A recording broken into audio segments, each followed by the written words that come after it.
With the new season, I wanted to go back and take a look at my Void 3.0 Heart of Inmost Light Titan build and show you guys some upgrades you can do and a couple of weapons that can make this build even more effective. First up, our exotic, the Heart of Inmost Light, obviously the PvE showrunner here. So its perk, Overflowing Light. Using an ability, Grenade, Melee, or Barricade, empowers the other two abilities. Empowering means abilities have faster regen, melees and grenades do more damage, and barricades have more hit points. Now for the first build, I'm going to go through the subclass here, but this is going to be focusing on Overshield. So super wise, you can do whatever you want. Barricade doesn't matter. Your movement ability doesn't matter. Honestly, your melee doesn't matter either. Honestly, I like the shield throw because you can hit multiple targets. The grenade, I go with the Vortex Grenade. This is probably the best one for PvE. It sucks in a bunch of ads as well. Aspect-wise, I'm going Offensive Bulwark. While you have an Overshield or an Inside a Ward of Dawn, your grenade recharges significantly faster. That's going to be the main thing here. You also have increased melee range and damage, and your melee final blows extend the duration of your Overshield. And then we also have Bastion here. Again, when you cast your super, it grants Overshield to nearby allies. Casting your Barricade grants an Overshield to yourself and nearby allies and empowers it, enabling it to slowly regenerate the Overshield of allies bunkering behind it and extend their Overshield duration. I know that was a lot, but essentially here, we're going to have our Overshield a lot, and we're going to have that increased grenade regeneration here. Now, fragment-wise, again, I'm going with Echo of Exchange. You know, melee final blows grant grenade energy. Next up, Echo of Instability. I really like this one. I honestly think it's underrated, but defeating targets with grenades grants volatile rounds to your void weapons. Next up, Echo of Undermining. This one is a key one for the Void subclass, but your Void grenades weaken targets. This is really good to apply that debuff. Now for the armor mods I'm using, again, you could put these in any slot that you want really, as long as the elemental type matches the same as your armor, you're good. And I'm going to be showing some substitutes that you can put in as well. So on the helmet here, main thing to note is Elemental Ornus. Defeating a combatant with a grenade spawns an elemental well that matches your subclass energy type. I also have Harmonic Siphon to produce orbs when I get kills with void weapons, and then Ashes to assets, again getting that super energy from grenade kills. Next up on the gauntlets, main thing here is Elemental Charge. Again, you become Charger Light by picking up an elemental well, and if it matches your subclass energy type, you gain 2 stacks of Charger Light instead of 1. I also have Impact Induction. Causing damage with your melee attack reduces your grenade cooldown. On the chest piece, main thing here is Font of Might. Picking up an elemental well that matches your subclass energy type grants a temporary bonus to weapon damage of that same elemental type, so your void weapons will do more damage. For the boots here, main thing to note is High Energy Fire. Again, this is going to pair with Elemental Charge. While your Charger Light gain a bonus to weapon damage, again, this is just across the board for all weapons, not a specific elemental type, and each defeated combatant consumes 1 stack of Charger Light. I also have Innervation on here, which reduces your grenade cooldown when you pick up an orb, and also Recuperation, which when you pick up an orb, it replenishes your health. On the class item here, I'm rocking Well of Tenacity. Picking up a Void Elemental Well reduces the damage you take from combatants for a short period of time. And then the new Seasonal Mod Monochromatic Maestro. This thing is pretty good. So dealing damage with elemental abilities grants increased damage to weapons of the same element for a short duration, and dealing damage with elemental weapons grants increased damage to abilities of the same element for a short duration. Basically, if I do damage with a Void weapon, my Void abilities get more damage. When I do damage with my Void abilities, my Void weapons get more damage. As you can tell, it's like a little infinity loop here. As long as you're using your abilities and weapons that match that subclass energy type, you're going to have pretty much a bonus to your weapon damage. Now just note, the only reason I'm rocking Elemental Charge and High Energy Fire, again, that pairs with Font of Might and Monochromatic Maestro, so all those damage buffs stack on top of each other, which is great. So if you didn't want to do something like High Energy Fire with Elemental Charge, again, I would probably look into, number 1, Bountiful Wells. Again, Elemental Well mods that cause you to spawn elemental wells can now stack, spawning additional wells for each additional copy of the mod you have equipped. So again, if you spawn 1 well, it's going to spawn 2. Again, another one that you could look into is Melee Wellmaker. Powered melee combatant final blows spawn elemental wells matching your subclass energy type. So again, whenever you do the shield throw or the bash, that's also going to spawn, void elemental wells.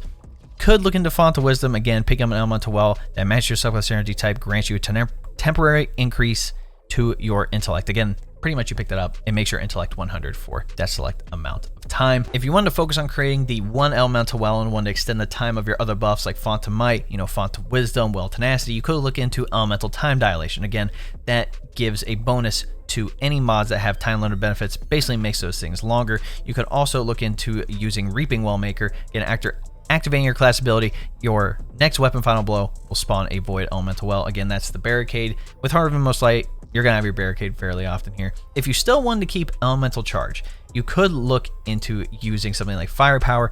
Again, you regain a portion of your grenade when you use your grenade, consuming 1 stack of Charger Light. Again, It gives you a portion of your grenade back. Honestly, I think you're going to have it fast enough to where you don't need to do this. Now, the stats to focus on here, obviously, resilience, getting that 40% damage reduction in PvE if you have this maxed out. Then obviously focus on the grenade. Again, I can only get it up to 90 at the moment, but again, having double 100s with resilience in the grenade would be great because again, you're going to have your grenade more often, which is the thing that is creating our initial elemental well. Weapon-wise, I look into a Void primary or special weapon. Again, we want to capitalize on Font of Might and those volatile rounds we're going to be creating from getting that initial grenade kill. Again, heavy, honestly, I don't think it matters because it will be benefiting from high energy fire, but if you really wanted to benefit from Font of Might and Monochromatic Maestro, you could look into a Void heavy.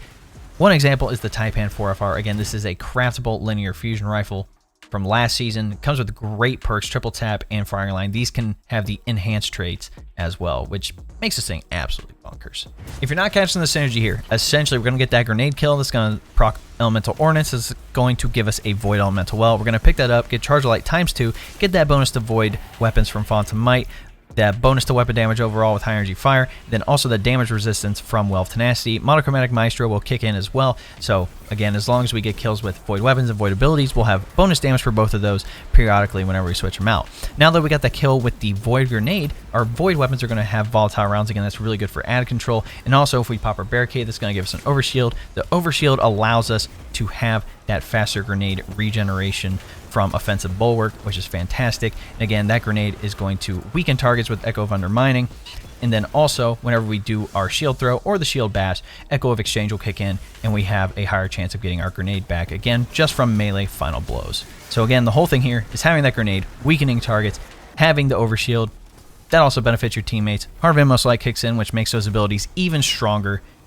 It's just a continuation of pretty much ability, weapon, ability, weapon. And you're going to have that bonus to your abilities and your weapons from Monochromatic Maestro and Heart of Inmost Light. Now, build number 2 is going to be a little more interesting. So most of the stuff stays the same across the board. Again, super, you can use whatever. You know, barricade, you can use whatever. Movement ability, melee ability. Grenade, I'm keeping as the Vortex. I'm keeping offensive bulwarks. So whenever I have that Overshield, I'm going to have that faster grenade regen. But I'm changing out Bastion for controlled demolition. Again, hitting a target with a Void ability or volatile explosion makes them volatile. Further damage to volatile target causes them to explode. Grants you and nearby allies health when volatile targets explode near you. That also gives us an extra fragment slot. So I'm keeping all the same fragments that I did last time, but I'm adding an Echo of Remnants again that allows our Vortex grenade to last longer. Again, you could probably switch this one out for a couple different ones as well. You know, if you wanted more explosions, Echo of Expulsion, you know, you could go Echo of Provision. So when you get the grenade kills, you get that melee energy back faster, but you also lose 10 to the strength. So you got to keep that in mind as well. I personally like having the grenade last longer. Again, especially if it's on a boss target, I want that weakening to kick in or longer for that debuff so I can do more damage. So armor mod wise, I am not changing a thing from the first build. Again, if you need to go back and look at that, go for it. I'm keeping all the same mods here. Again, any of the substitutes that I mentioned as well, you could also put in here as well. But the main thing here is you want a weapon with Repulsor Brace. If you don't know what that perk is, essentially defeating a Void debuff target grants an Overshield. So if they're volatile, weaken, or suppress, you kill a target that is Void debuff, it's going to grant you an automatic Overshield, full marks, not portions, the whole thing, which allows us to get rid of Bastion, because again, we don't need the Overshield if we're going to be weakening targets with our grenade and making them volatile from any of our other abilities. Plus, when we get a grenade kill, Echo of Instability is going to kick in, which is going to give us volatile rounds for our weapons, which kill a target while they're volatile. Guess what? That counts as a Void debuff. Now, there are multiple weapons that Repulsor Brace can come on. I just have this goated Unforgiven roll with Demolitionist as well. This just works out for me because I want that grenade back faster, just like with the first build. But I also got the Spire the Watcher grenade launcher with Repulsor Brace and Pugilist with spike grenades. Very nice for those direct hits, especially on those Minotaurs. But also for the Dawning this time around, if you can get the Glacial Chasm, it does come with Repulsor Brace and Reservoir Burst. You know, when the battery's full, your next burst deals additional damage and causes enemies to explode on death. That is just fantastic. Again, if you don't have any of these weapons, you do have a potential guarantee this season. So if you go to Zavala for the Vanguard, you know, Shax for the Crucible, or Drifter for Gambit, you increase your ranks to rank 16, you can get the Velis X Pulse Rifle automatically masterwork right off the bat. This thing, it has such a juicer roll. I mean, PvP, obviously, Tunnel Vision, Kill Clip, but we want to focus on PvE. Again, Repulsor Brace and Golden Tricorn. This perk is fantastic. Final blows of this weapon grant bonus damage, and while that buff is active, grenade or melee kills of the same damage type greatly increase its damage and duration. Again, it is a void pulse rifle. So if you get a kill with the pulse, get a kill with any of the other abilities, it's going to increase the damage further for this pulse rifle. Pulse rifles also have anti-barrier this season. Again, that's not always going to be the case. Oh, but this is such a juicer role for PvE. Like, if you need something with repulsor brace, get that pulse rifle. Now, stats to focus on, again, same thing here. You want to focus on resilience and that grenade regen. If you're not casting the synergy, it is literally the same thing as the last one. The only difference is now your abilities can cause volatile, and you want to kill targets that are debuffed from your grenade or your abilities or the volatile rounds on your weapons to proc repulsor brace, which again, that's going to give you the overshield. The overshield is going to give you the faster grenade cooldown from, you know, offensive bulwark that's here on the subclass. And you're pretty much going to have that grenade back faster. You're going to have better ad control with the volatile rounds. The only difference is that you won't have the automatic overshield from your barricade. That's it. And again, switching between, you know, your void weapons and void abilities and using every single one of those things, Heart of Inmost Light is going to kick in, causing more damage, and then Monochromatic Maestro is going to allow you to have more damage from your weapons and your abilities. This mod, Monochromatic Maestro, is perfect for something like Heart of Inmost Light. Being able to cause damage with your abilities, giving you that increased to weapons that have the same elemental type, and vice versa. You know, causing damage with weapons gives your abilities more damage. There's just no downside to this mod when it comes to Heart of Inmost Light. That is the whole thing that's tying, I shouldn't say the whole thing tying this thing together, but it is a massive benefit to this build. That's why I wanted to make this. And anyway, guys, that is my Heart of Inmost Light updated Void 3.0 build. I hope you guys enjoyed it. If you like what you saw, again, be sure to drop a like on the video, subscribe to the channel, and then turn that bell next to notifications so you don't miss out on another one of these build videos. If you didn't know, we stream here on YouTube 3 days a week, Tuesdays, Thursdays, and Friday evenings. Again, most of the time, especially now in the new season, we're going to be doing Spire of the Watcher dungeon carries. I've already carried 4 people through the dungeon, which is it's absolutely fantastic. I love being able to help like people in the community, especially like new people that are trying to join the game. I love doing that. So, you know, just hop on the stream, let me know. And if you want to be proactive, join my Discord. That link will be in the description. Again, we're talking about Destiny 2 and other topics like anime and PC tech and more. Lastly, if you didn't know, we hit YouTube Partner recently, which is just freaking awesome. Again, that gives us a lot of benefits here on the channel. One of those things being memberships. If you don't know what a membership is, essentially it is like a Twitch subscription. Again, you're going to get access to exclusive emotes, the monthly badges, and a couple other things here on the channel. If you want more info, all you have to do is press the join button, and that will give you the rundown of all the details and info you need. But anyway, guys, hope you enjoyed the video. We'll catch you in the next one.